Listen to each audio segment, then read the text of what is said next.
Hi and welcome. I'm Sarah Shoup from the Wisconsin Foundation and Alumni Association, and this is One-on-One at One Alumni Place. My guest today is Catalina Toma, who is an Associate Professor of Communication Arts at UW-Madison. Welcome, Catalina. Thanks so much for having me. Sure.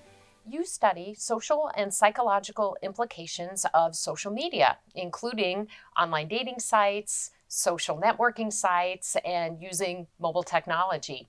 What drew you to this area of study? I came to the United States to attend college from Romania. And that was a big transition in my life. I had to leave my family and friends behind and kind of start fresh in a new country. And it was a really terrifying and lonely experience at the time. And once I got here, I discovered that I could use email and instant messenger and a whole bunch of technologies to connect with my family, to connect with my friends, to make new friends. And that helped me tremendously in my ability to adjust and to cope, and inspired me to be really thoughtful about the potential of these technologies to help people out in their relationship building, relationship maintenance, and in maintaining their well-being. The process of building relationships seems to have changed, and as technologies have shifted, does that have any impact on the nature of the relationships or the quality of the relationships themselves? There's a great deal of benefits in terms of broadening the pool of potential partners you could access and the ease with whom you can access them. Getting a date is not face-to-face, is not an easy process if you're not in college or grad school or in a location where there's lots of other single people that you have easy access to. So for the rest of the population, online dating has interfered in kind of a really positive way in broadening the pool of people we could date.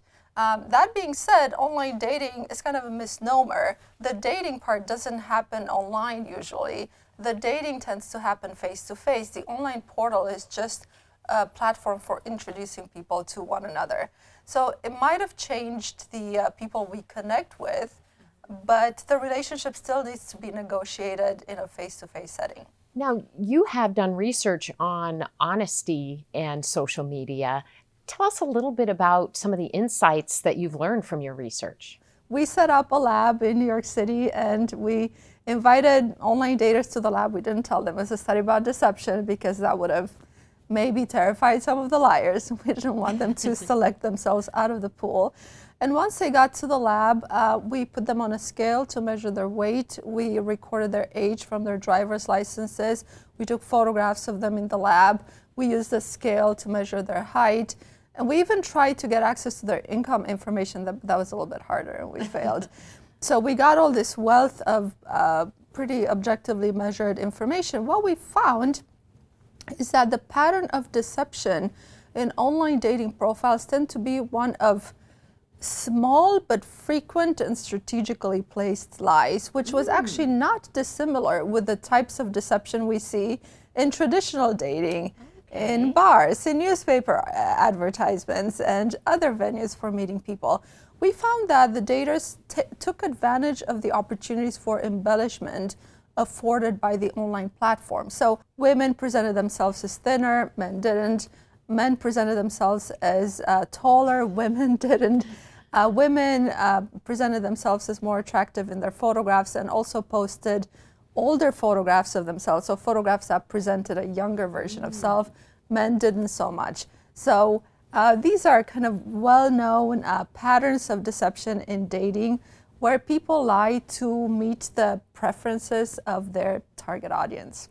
Are there sites that you feel like have more of an opportunity to present more of an honest profile? Well, usually the more people make an investment into their efforts to find a romantic partner, right, the more you can assume that they're more motivated, more eager, and probably more honest in their efforts to do so. It doesn't make sense to pay a lot of money for a subscription to a fancy online dating profile or to write really extensive, lengthy self-descriptions if you're not really invested into finding a partner. So I would say, to the extent that you observe these markers of relational investment, like we call them in the literature, the chances of you finding somebody who is honest are probably higher. What are some new research questions that you're exploring? So I'm really interested in the way teenagers and preteens use technologies. And also in particular, I'm interested in individuals with depression or social anxiety or other vulnerability factors. Is it that people with depression, anxiety, and other vulnerabilities gravitate more towards these technologies, or that these technologies would cause depression and anxiety in people who otherwise don't have them? Thank you so much for being here and taking the time to share these insights with us. Thank you so much for having me. It's been a pleasure. We hope you join us again for One-on-One at One Alumni Place. Thanks for watching, and on Wisconsin.